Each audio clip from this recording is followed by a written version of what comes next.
बिस्मिल्लाहिर्रहमानिर्रहीम। अस्सलाम वालेकुम। वज़ीर-ए-आज़म इमरान खान ने अपोजिशन की तहरीक अदम एतमाद को नाकाम बनाने के लिए अभी सिर्फ अपना एक आइनी और कानूनी कार्ड ही शो किया था कि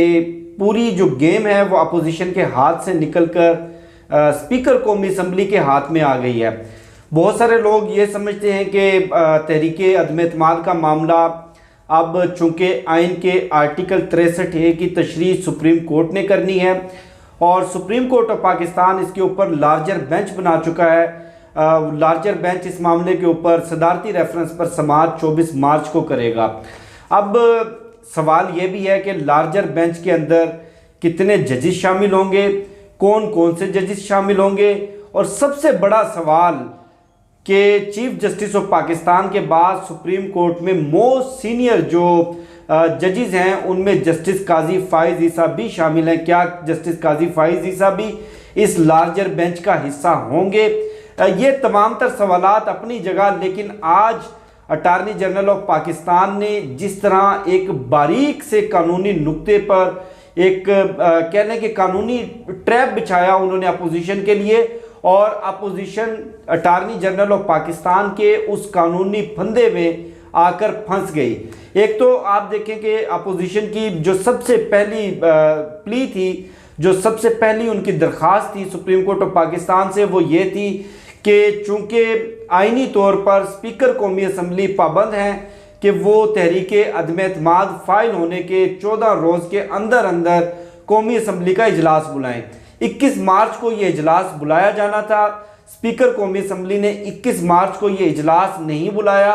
और उन्होंने आइन की खिलाफ वर्जी की है। इसके ऊपर उन्होंने सुप्रीम कोर्ट ऑफ पाकिस्तान से दरख्वास्त दायर की थी कि स्पीकर कौमी असम्बली के खिलाफ आप कार्रवाई करें, लेकिन chief justice of Pakistan justice Umar Ata Bandial ने भी वाजे कर दिया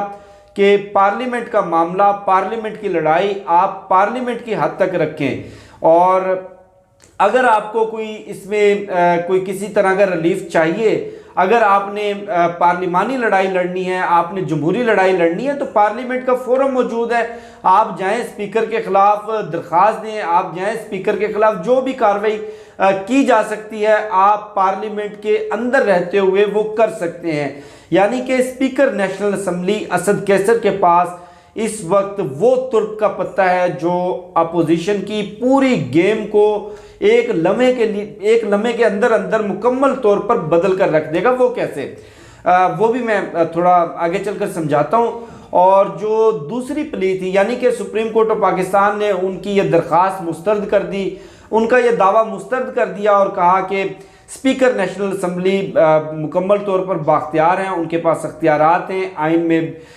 वज़ा किए हुए हैं उनके अख्तियारात, तो आप ये मामला पार्लियामेंट में ही लेकर जाएं। दूसरा जो मामला था,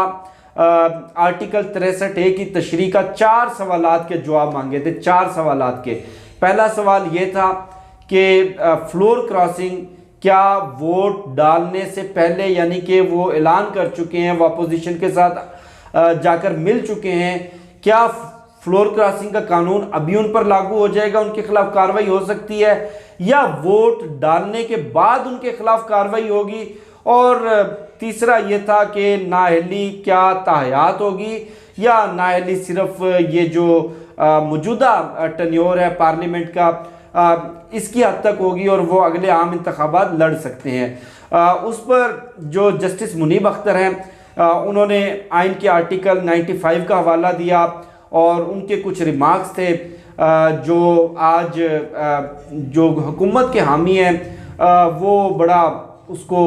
ट्विटर के ऊपर और दीगर सोशल मीडिया फोरम्स पे शेयर करते रहे कि आइन का आर्टिकल 95 जो है वो किसी फ़र्द को ये राइट नहीं देता कि वो किसी पार्टी में शामिल होने के बाद इनफरादी तौर पर फैसला करे। फैसला जो भी होगा वो पार्टी का होगा, क्योंकि तहरीक अदम एतमाद पार्टी वर्सेस पार्टी है, यानी कि अपोजिशन पार्टी ने हुकूमती पार्टी के खिलाफ जमा करवाई है। और दूसरा, पाकिस्तान के अंदर इंतखाबात भी पार्टी बुनियादों पर होते हैं। ऐसा नहीं है कि इंतखाबात गैर पार्टी बुनियाद पर हों और बाद में पार्टियां बने। हाँ ठीक है, बहुत सारे लोग इलेक्शन आज़ाद उम्मीदवार के तौर पर जीत कर आते हैं, बाद में वो किसी न किसी जमात में शामिल होते हैं। अब ये पूरा मामला लग ये रहा है कि स्पीकर कौमी असम्बली के पास ये सारा मामला जाएगा, और आज अटार्नी जनरल ऑफ पाकिस्तान ने यह भी यकीन दहानी करवाई कि किसी का रास्ता नहीं रोका जाएगा, किसी को वोट डालने से नहीं रोका जाएगा, किसी को पार्लियामेंट आने से नहीं रोका जाएगा। यानी कि जिन लोगों ने ब्रोकरी की अपने ज़मीर की, जिन लोगों ने अपने ज़मीर बेचे, जिन लोगों ने नोट लिए, जो लोग सिंध हाउस में जाकर अपने रेट लगवाते रहे, उनके लिए खुली ऑफर है कि वो आए पार्लियामेंट के अंदर, वो वोट डालें। उनको किसी जगह भी ना तो पार्लियामेंट आने से रोका जाएगा, ना उनको वोट डालने से रोका जाएगा। अब लग ये रहा है, एक सिनारियो जो बनता हुआ नजर आ रहा है वो ये कि चूंकि supreme court of Pakistan speaker national assembly के जो अख्तियारात हैं उनको वाज़े तौर पर वज़ा कर चुकी है, तो स्पीकर कौमी असम्बली जो मुनर्रिफ अराकीन हैं, जिन लोगों ने नोटों की बोरियों के अवज़ अपने ज़मीर बेचे, उनके वोट को मुस्तरद कर सकते हैं, उनके वोट को वो रिजेक्ट कर सकते हैं, और उनकी जो ये रूलिंग है बतौर प्रिजाइडिंग ऑफिसर, बतौर स्पीकर नेशनल असम्बली, वो किसी भी फोरम के ऊपर चैलेंज नहीं हो सकती। ना वो सुप्रीम कोर्ट में चैलेंज हो सकती है, ना वो इलेक्शन कमीशन में, या कहीं भी चैलेंज हो सकती है। एक और सिनारियो जो बनता हुआ नजर आ रहा है वो ये कि चूंकि आइन के आर्टिकल 63A की तशरीह का मामला है,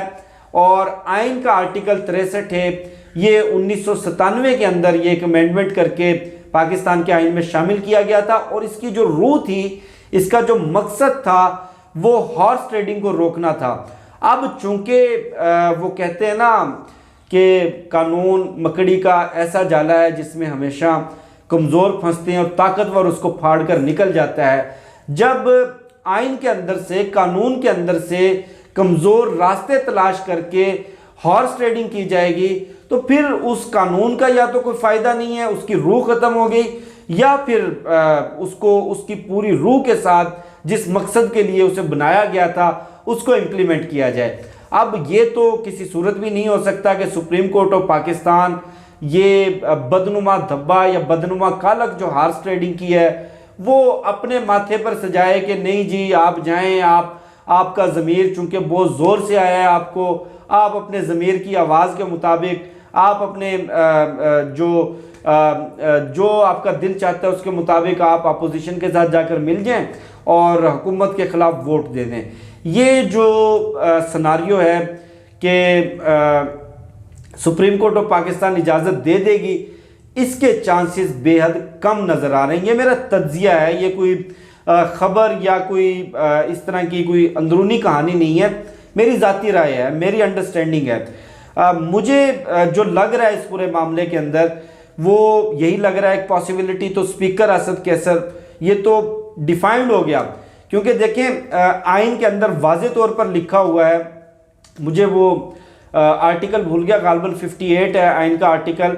कि 4 मौक़ों पर आप पार्टी पॉलिसी के ख़िलाफ़ वोट नहीं दे सकते। नंबर 1 वज़ीर आज़म का इलेक्शन हो रहा हो, नंबर 2 बजट पेश किया जा रहा हो, नंबर 3 तहरीक अदम एतमाद हो, और नंबर 4 गालबन CM का इलेक्शन है सूबाई असम्बलियों के अंदर। ये आइन के अंदर वाज़े तौर पर लिखा हुआ है। अब आप डंके की चोट पर कह रहे हैं, आप अली ऐलान कह रहे हैं कि नहीं जी हम तो इमरान खान के ख़िलाफ़ वोट देंगे, जबकि आपने जो मैंडेट लिया, आपने जो वोट लिए वो बल्ले के निशान पर लिए, तहरीक इंसाफ के टिकट पर लिए। अब जाकर आप वो अपना मैंडेट और अपना वोट आसिफ जरदारी की टोकरी में डाल रहे हैं। तो ये जो सिनारियो है दूसरा, सुप्रीम कोर्ट में चूंकि ये मामला है और सुप्रीम कोर्ट ऑफ पाकिस्तान वाज़े कर चुकी है कि जो वोटिंग और ये जो आइनी प्रोसेस है ये सुप्रीम कोर्ट की इस पूरी हेयरिंग का जो प्रोसेस है इसके आड़े नहीं आएगा, यानी कि उससे पहले पहले ये सारी चीज़ें मुकम्मल कर ली जाएंगी। तो अभी तक जो बनता हुआ नज़र आ रहा है वो यही कि सुप्रीम कोर्ट इन लोगों को रोक देगी कि आप पार्टी पॉलिसी के ख़िलाफ़ वोट नहीं दे सकते। लेकिन इस पूरे मामले के बाद, इस पूरी कहानी के बाद, मेरी जो अभी दिली ख्वाहिश है, जो मैं अंदर से चाहता हूँ मेरा कहीं ना कहीं दिल के किसी वो कोने खदरे से आवाज़ आती है कि यार ये तहरीक अदम एतमाद एक बार कामयाब हो जाए, इमरान खान एक दफ़ा घर चले जाएं और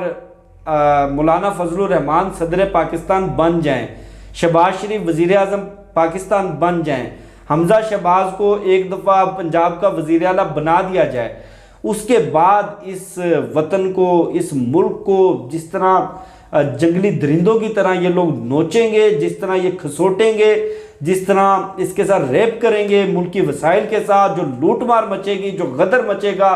एक दूसरे के गिरेबानों पर हाथ होंगे और